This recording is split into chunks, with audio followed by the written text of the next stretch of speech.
I actually already did this review once before, but if you saw the video I put out a couple hours ago, pretty much you saw how the power went out when I was in the middle of doing the review. And you know what sucks? I lost this entire review. Like, I lost about a 7 to 8 minute review. Oh god, I was really just diving in deep with the episode of Kamisama Kiss Season 2. I was really just talking about it. Got very far into it, and my power decided to come out, rebooted my computer, and I lost the audio. Like, I have the, camera, video, but I lost the audio, and yeah. So, I'm having to make another review of Kamisama, so I don't think I'm going to go as in-depth as I did with that review, but I'm going to pretty much talk about all the nitty-gritty details and stuff like that, but I'm just not going to go in extreme depth like I was doing. Sadly, it has to be like that, but I mean, hey, Kamisama is still good. So, this episode, very, very adorable. Oh, just, let me explain, okay? That little Tengu at the end of this episode, little boy and all that, dude, he's adorable. Like, just the way he was introduced, his face, the way he showed himself to Nanami, I was just like, dude, that's just too damn fucking cute. It is.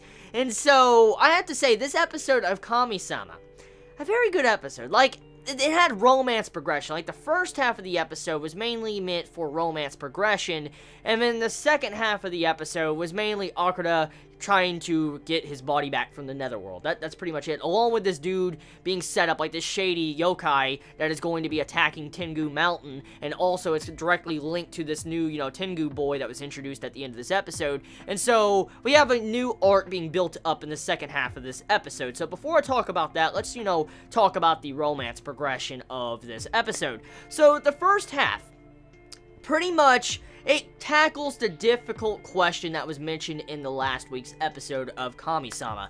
For instance, why is it taboo for a yokai and a human to be together? And in this episode, I like the perspective of Hime, the demon called Hime. I like her perspective. I really do on this subject. She states this. Now, I probably am not going to quote her for word, so if I mess up some form of her lines, forgive me on that. But, I mean, I want to try to quote her as best I can.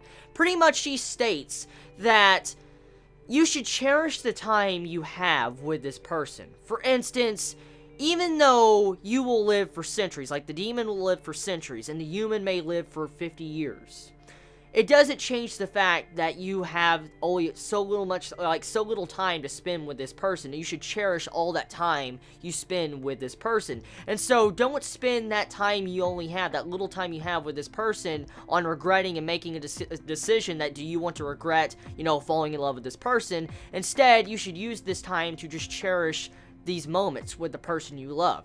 And I like that. I really like getting to see that deep subject in this episode, because I've seen a lot of series, especially light novels and stuff like that, that focus in, like demons or creatures that have a long-lasting life, or vampires or something that also loves a human and stuff like that.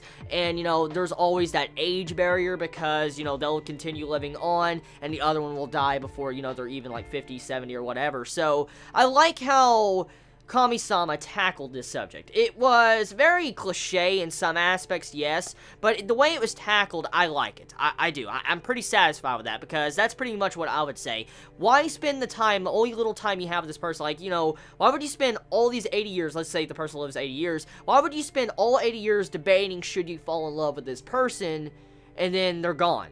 Instead, you should actually, accept that you love this person and cherish these 80 years and have fun and make great memories with this person in that little time you have. So, like that. I just do. I love getting to see the romance progression of that. So that pretty much puts the romance between Nanami and Tomoe back onto the table, but it still doesn't settle the drama between, Tomoe forgetting his past lover, so we'll have to see where that goes.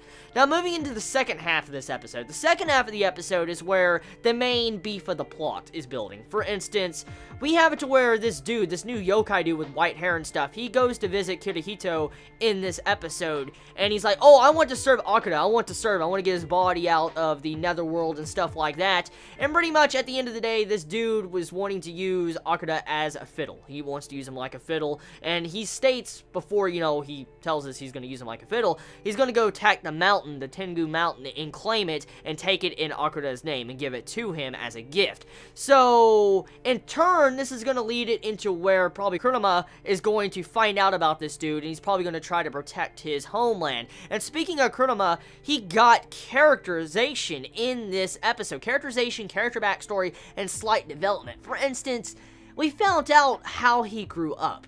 Kurama was alone as a child. Like, he didn't grow fast. Like, he was like a Tengu that couldn't fly at a very high age. Like, it took him years to probably be able to fly.